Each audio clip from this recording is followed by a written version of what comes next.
Over the past few weeks, Strat and I have had the chance to play Kingdom Come Deliverance 2, and after almost 350 combined hours, over 130 quests, and 100% achievements complete, I feel ready to discuss my experience with this medieval masterpiece. I'm going to be avoiding all major plot spoilers in this video, but there may be some mild side quest spoilers throughout, so be aware of that. Now let's get into this review.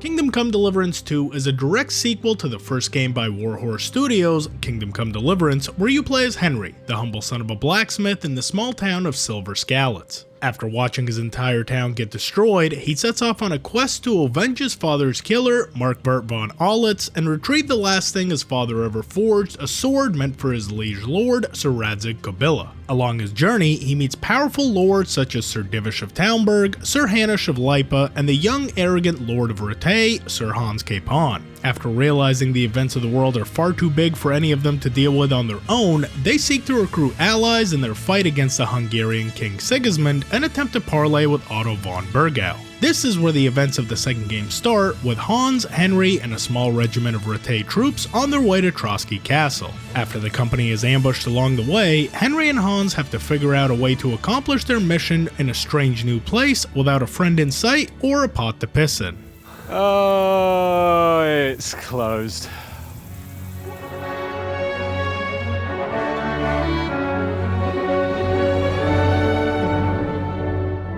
The gameplay is what you would come to expect from a massive open world RPG. At the very beginning, there are several gameplay tutorials that take you through the various aspects within the combat, stealth, alchemy, and blacksmithing. There was a lot of effort put forth here to make sure everything was explained in a much smoother way, not only through the dialogue of the characters, but telling you exactly what to do and how to do it, along with certain UI elements that flash on the screen that help with timing, and a massive 58-page help guide accessible at any point within the story through the pause menu. Whether this is your first time ever touching Kingdom Come Deliverance or you're coming over from the first game, there's enough new elements introduced to make it worth paying attention to. For anyone playing on a controller, I did a preview video on my channel where I went through all the differences from the first, but for here, I'll just highlight which additions were made. There's a new look button which allows you to speak to your opponents mid-fight. These all have different effects on the enemy, allowing you to taunt them to bait out an attack, use a war cry to buff your damage, or attempt to surrender if you realize you're in over your head. Within the open world, this button can be used to lock onto interesting sights you may see around you, communicate commands to Mutt,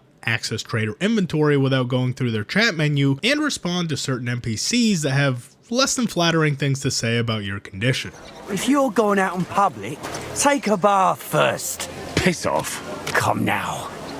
One of the biggest things that's been reworked from the first game is within the combat. The 5-point combat star from the first game has been replaced with a 4-point combat cross for options to attack from either the left, right, top, and bottom now being the stab. Blocking attacks also has a different input, being L2 or left trigger on controllers and being right mouse button on the PC. Switching between multiple opponents is also made smoother since there's a dedicated button to disengage and it doesn't feel like you're having to fight the controls to switch between different attackers. Overall, the new layout works well, and after a bit of a learning curve, I got the hang of it after just a couple of hours. There's also been some quality of life improvements throughout the game that just make life a little bit simpler. For example, at cooking pots, instead of having to cook individual items, you can now cook them all as a group, and the same goes for washing and repairing clothes and gear. The follow roads feature returns, but now can be done with a single button press instead of holding the run button down the entire time, and within most quests that require you to follow an NPC doing their weird too fast for a walk, too slow for a run pace, they can just be followed behind with that same interaction button that I had mentioned earlier. There's honestly way too many to name in a video like this, so we'll most likely be doing a future video on all these features, so make sure to give the channel a follow if you're not already, so you can keep up to date with any videos we have coming up. Now, as far as the feel of the game, it feels very smooth and refined. Whenever Henry does an action like walking down a hill or jumping over a rock, it feels natural and you're not really asking the character to do anything he isn't meant to do. Oftentimes walking down some stairs or a slight decline in the first game would see Henry become airborne and take damage for absolutely no reason. This feels much different. like you're actually walking on these environments rather than floating slightly above them. There's also a lot less restriction, being able to explore pretty much anywhere you can physically see and not having invisible barriers block your progress, such as small bushes. As far as the map, all the elements you would expect from an RPG are here, with a massive open world full of quest givers, interesting sights, small little hamlets, massive towns, old abandoned ruins, and bandit camp locations. This game takes place over two massive regions of Trotsky Castle and Gutenberg, with the option to go between the two after a certain point in the story is reached. Each map feels different from each other, with Trotsky lean more towards beautiful scenic forests and rocky formations, while Gutenberg being the commercial, cosmopolitan silver mining capital full of lords and nobles all flexing their wealth.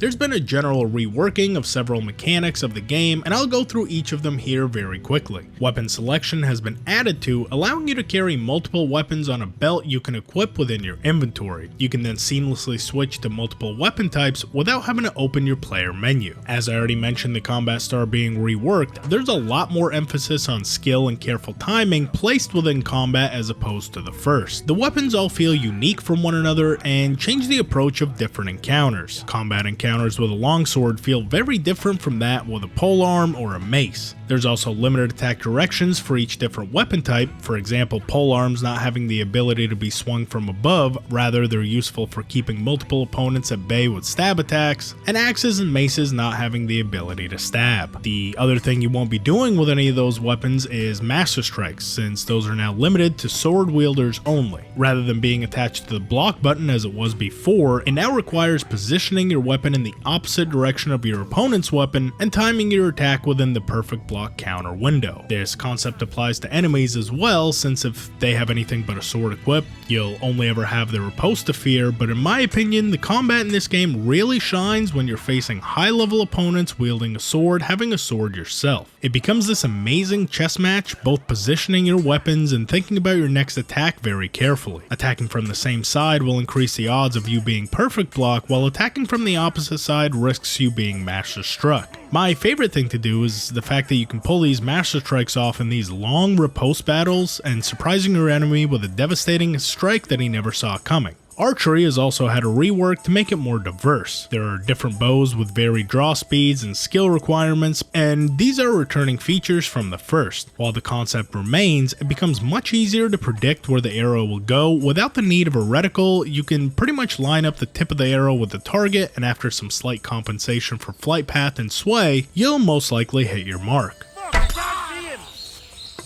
The addition of crossbows, however, makes a large difference. These were meant for the common man and were game-changing weapons that didn't require a lot of skill to use, with the trade-off being their cumbersome weight and elevated reload times. These come in 3 variants throughout the game, with the first being hunting, which has a relatively quick reload but low damage output, medium crossbows, which are put back in place with a goat's foot lever, and the heavy war crossbows, which need to be winched back in place with a windlass. I found myself often using both of these in different scenarios, since in the open world, bows were faster and nimble, allowing for guerrilla style warfare, but crossbows really shine in siege defenses, since you can pretty much one-shot anything you point it at and have nice sturdy castle walls for protection during its extended reload animation. The thing I didn't find myself using as much though were the hand cannons or boomsticks. If crossbows take a week to reload, then these take a whole year, and it's kind of a hope and pray when shooting these. It is basically a one-shot kill on anything it's able to hit, but that is a huge if.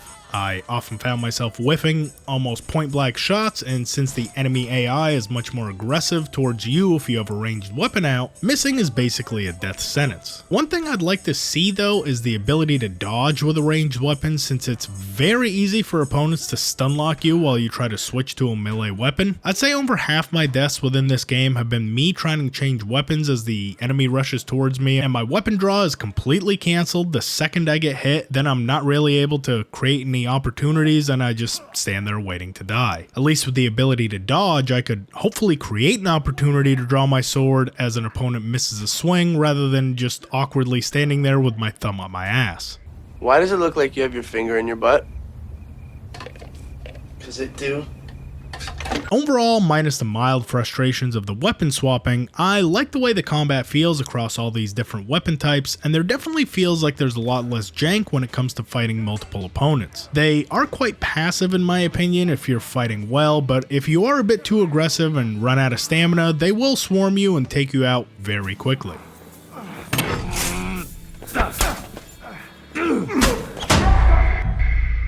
The enemies will also react to the damage inflicted on them throughout a battle, fighting worse and slower as their health gets low, with some even looking for a break in the action to try and apply bandages to wounds that you may have inflicted. Many NPCs will also have to use the bathhouse or go home to sleep off their injuries, much like the player would if your health gets low and takes a beating. Overall, I like the changes that have been made, and it helps the immersion out a lot. The other systems that have been reworked is the stealth and crime system, and these are genuinely amazing. Within the stealth, there's many systems in place to make stealing much harder, but tools given to the player to overcome these. For instance, NPCs will now notice any doors that were left open and go to investigate. If someone sees you within their house without their permission, after you leave, they'll check all their possessions, and if anything is found missing, they'll work out that it must have been you that stole it and still report you to the guards. Even if you got away with everything scot-free the night before, if you flaunt your stolen goods by wearing them the next day, NPCs will recognize the gear as belonging to someone else and will attempt to get it back from you. Wait a mo. You're wearing things that were stolen from me.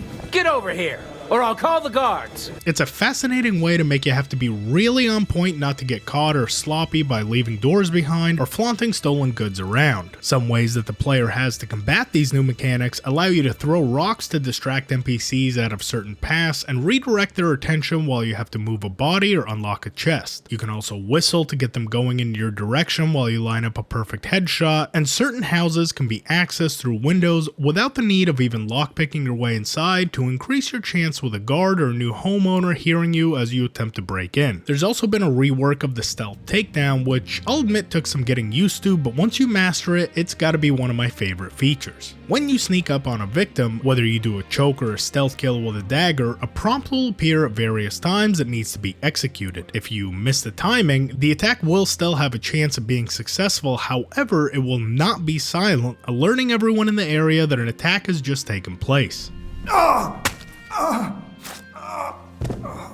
If your opponent is laying down, they won't ever have the option to counter, but missing the timing will completely ruin your chances of sweeping through the entire camp unnoticed. However, standing opponents have a chance to counter your attack, and if you're quick enough, can be countered back and still be successful. This mechanic now makes stealth interesting in my opinion, being more based on timing and keeping you on your toes rather than just RNG on whether or not your opponent decides to break out of your choke attempt. But if you're caught in any of these antics, the punishments vary by severity of the crime. Firstly, I like that now when being approached for any crimes, it actually lists out which crimes were committed, how much they all cost, and which NPCs the crime was done to. Once caught, you can attempt to either pay compensation for the crime, try to talk your way out of it, or accept the punishment being given depending on the severity of your offense. Being caught for something simple like lockpicking or pickpocketing will result in you spending the day in the pillory, being mocked and jeered at by other NPCs. Something a bit more serious will result in a caning by the executioner, which not only tanks your strength and stamina, but your health as well. The greatest punishment of all comes for murder, which sees you branded as a criminal and will see your character remain with that brand for the rest of the game, even long after the debuff wears off. Being caught again for a serious crime like murder while the brand is still active will see you pay the ultimate price and end your shenanigans once and for all.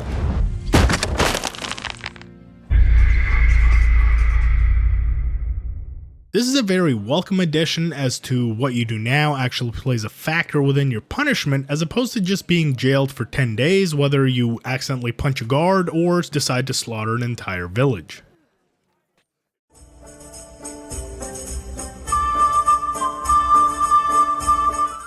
Now, I've spent all this time talking about how this game feels to play, but now let's talk about how this game makes me feel while I play it. This is a story-driven game after all, and combat and exploration are good and all, but the story and quests have to make you want to keep playing, and I'm happy to say that this is fantastic. The story of KCD2 takes all the good elements from the first game and dials them up to 11. The events are all bigger, they feel more impactful, like you're doing something that can influence the direction of an entire kingdom rather than some small scale events of a single fiefdom. There are several returning characters such as our protagonist Henry, Hans Capon, and Father Godwin, as well as a few other characters which I won't spoil here, and a whole cast of new characters to meet and fall in love with. All these characters have fantastic character arcs which can be explored, and you can really get into some amazing details from their past and the events within their lives that led them down the road to where they are today. It's a story that can make you laugh and cheer with joy, but then instantly turn dark and make you choke back tears as a character you grew to love is executed because of your decisions. Top that off with incredible performances from Tom McKay as Henry and Luke Dale as Hans Capon, as well as various other voice actors you may recognize if you've played the first game. I don't blame you.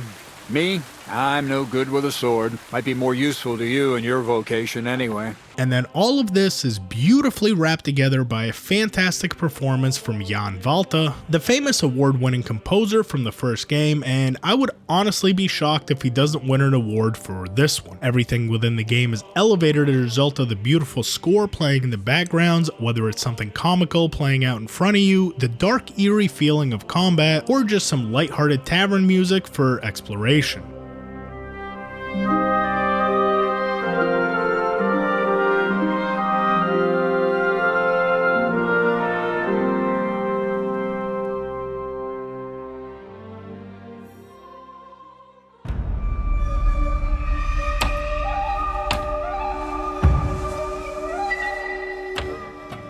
As impressive as the main questline is, I think the real joy in this game comes from the side quests and the random encounters. There are literally hundreds of quests for you to do within the game, people to speak to, and stories to tell. Going through the taverns and speaking to the innkeepers will reveal different characters that may have passed through the tavern, looking for people to help with their problems. NPCs will also have conversations about various things that they saw on their travels, like broken down carts which can be visited and looted, and people might even flag you down on the road and warn you about a bandit camp they just escaped up the hills that you can go and clear. The quests themselves are all different too. There isn't some rinse and repeat, go here, clear this base out, and here's your reward. They actually tell a unique story, and none are as simple and straightforward as you might imagine, made even more different by the decisions you make. I had mentioned one earlier in my preview about a kidnapper who was executed based on my decisions, but another one I found just as interesting was solving one about a woman who disappeared from her home, and after talking to her ex-lover in the middle of the night, I decided to wait until morning so I could see what I was doing within the forest, only to come across a scene where she had ended her life. After reloading a prior save, I went right away to find her crying profusely, and it was up to me to console her in her time of despair. In another instance, while riding around, I was ambushed by a band of bandits, and after killing them, I later spoke to an NPC in a neighboring village who wanted to recruit them to do some dirty work. Sadly, I had to tell them they were already dead long before finding out the details of said quest. There's also some encounters where you run into characters you've met in the past, and depending on how you treated them previously, we'll see you have different interactions with them as the game goes on. In one instance, I ran across an impoverished beggar who asked me to help him back to his home because he was a noble who had fallen on hard times. After paying him 250 groschen, I felt like I'd been swindled a little bit, only to run into him almost 50 hours later riding on a horse with a personal escort and being rewarded for my generosity. Other times there were NPCs that would try to swindle me and pretend to be a new father while secretly trying to rob you for every groschen you have. My point being, this is a living, breathing world that doesn't wait for you. People have their daily routines they follow, jobs they do, people to rob, and goals and objectives of their own. If someone tells you they'll set out in the morning, they mean it, and if you're not there, they'll go without you and admonish you for not listening. When someone's giving you directions on where to find something, the game will provide you with the general area this can be started, but it's really up to you to listen to the NPC's directions and find the area for yourself. There isn't really much in the way of hand-holding in this aspect, so if you're someone that enjoys skipping dialogue and hoping for the best, then you might struggle in this respect.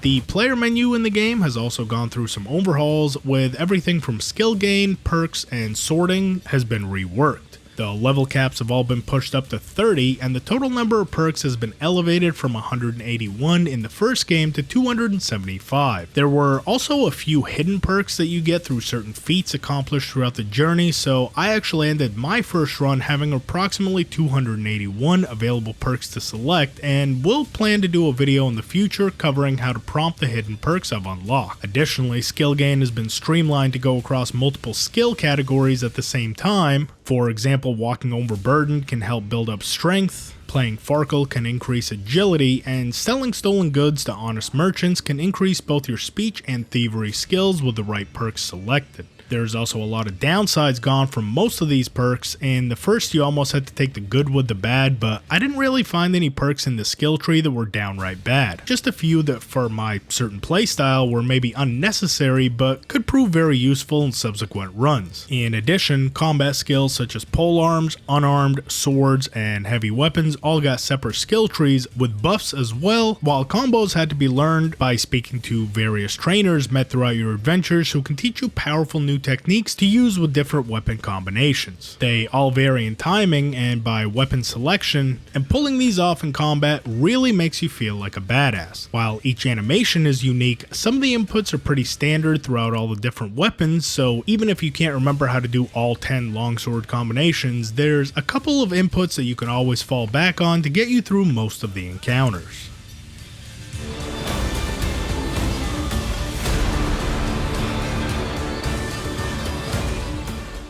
The achievements within the game have a good deal of variety, with some being connected to the main questline and reaching certain story elements, others requiring completing certain side quests, and others still just there to have a laugh at your expense. There's a grand total of 48 achievements available, and while I was able to get all of them, going through this experience blind, it did require 2 separate playthroughs. In total, both myself and Strat were able to get 100% completion within the game, and while I wouldn't say it's per se easy to get, as some of these definitely required me a few reloads to figure out, and another one was so vague that Strat and I wasted a combined 16 total hours testing a theory about an exploding hand cannon.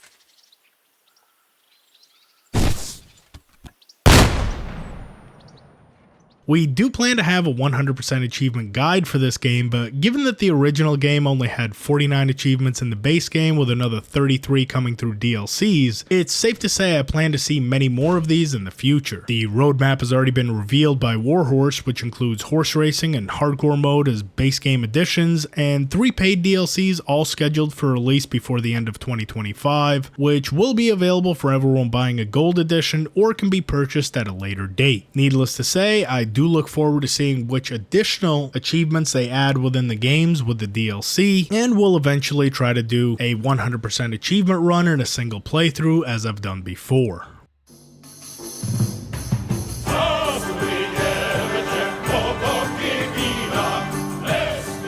Now, let's talk about the performance. Performance was pretty solid throughout. I played this on a PC at 4K with all the settings set to Ultra, and averaged anywhere from 70 to 90 frames, pretty steady. This was also played on a 14900K and an RTX 4090, but this was also before the new NVIDIA driver update to help the game performance, which after downloading gave me a nice boost to be an average of around 120 FPS, even walking throughout Gutenberg. The only time I really saw this dip was when a lot of assets had to be loaded in all at once and really pushed it beyond its limits, and it involved me killing someone in broad daylight within Gutenberg, then having about 50 NPCs and 10 guards all simultaneously bum rush me all at once, which caused my frame rate to stutter at around 40 FPS before returning back up into the 80s. It's also important to keep in mind that all this footage is shot and recorded on the review copy of the game, so I think a lot of these minor issues will be sorted out with a day 1 patch. Otherwise, I found this to be a pleasant experience for the most part, only having one major crash in the entirety of my 150-hour playthrough, and a couple minor annoyances of NPCs having quest markers above their heads, but no dialogue actually available. I will also mention this was already having completed side quests for them, so I don't think it's an issue that their quests were bugged, more of an issue that the quest markers were not disappearing when they probably should have. Then there's just the comical ones that we've come to expect from massive open world games, which don't really take away from the actual gameplay itself, but can usually provide you with a funny moment or two on your adventures. I apologize.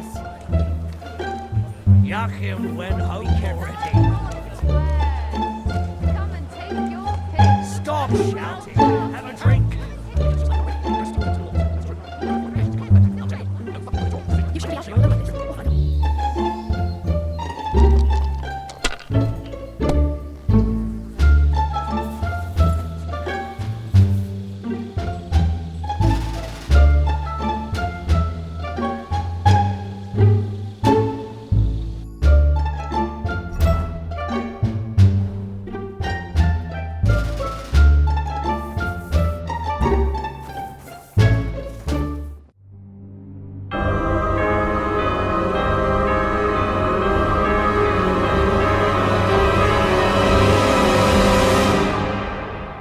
Now, it's been all sunshine and rainbows up to this point, but I do have some critiques from what I've played so far. I mentioned in my preview of not being a fan of the new sorting system, and after 150 hours, my thoughts pretty much remain the same. I really don't like how everything needs to be shifted back and forth and certain details are hidden while others are being displayed. Some of you have mentioned that they did this in order to accommodate for ultra-wide monitors, so everything's on a single page, which is great, I guess, if you have an ultra-wide monitor, but for everyone that doesn't, prepare to be a little frustrated. I think I wouldn't mind it quite so much if they also limited moving the whole pages to only the trigger buttons, but descriptions are open with the left thumbstick, which can also shift the page, so if you double click it, you'll be looking at your map instead of your inventory, and it feels like if they restrict the movement of the pages to only the triggers, I wouldn't have quite as big of a problem with it, but until then, just prepare to get motion sickness as you watch these pages scroll in front of your eyes. Then there's an all-important endgame where the balance is just sort of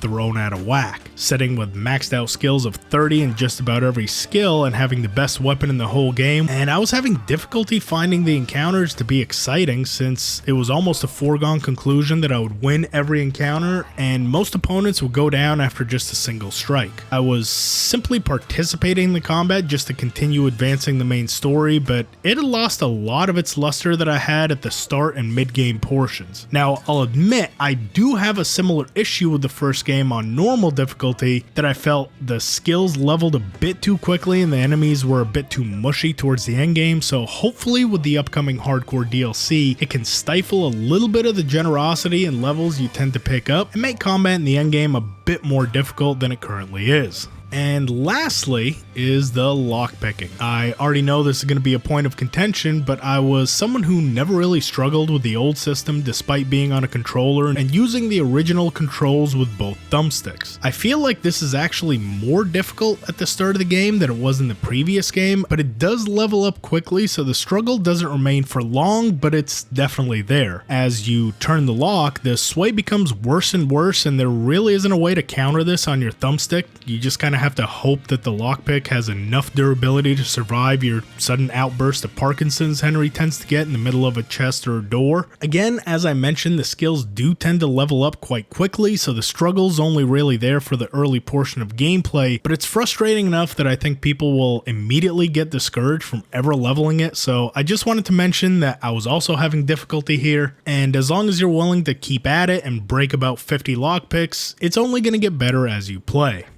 But apart from a few visual bugs, some minor annoyances, and some balancing problems, I think this game is incredible. When you take everything into account, from the breathtaking scenery to the rich, vast, and busy open world, and a story as rich and compelling as it is, I give this game a solid 9 out of 10 in its current state, with some balancing issues that I hope to be fixed by either patches or upcoming DLC, but trust me, this game is something special and it definitely should not be overlooked. If you enjoyed this video, make sure to give it a like and follow the channel for a lot more coverage on KCD2. Check out this video on the screen now for over 100 tips within KCD2 after 100%, and I'll be streaming this game on day of release, so come on over to my channel that I'll link down in the description and say hi. Thank you so much to our channel members and Patreon supporters for making videos like this possible. We can't thank you guys enough for helping to support us. Consider joining one of the tiers today for exclusive perks. Thank you all so much for watching, and we'll see you in the next one.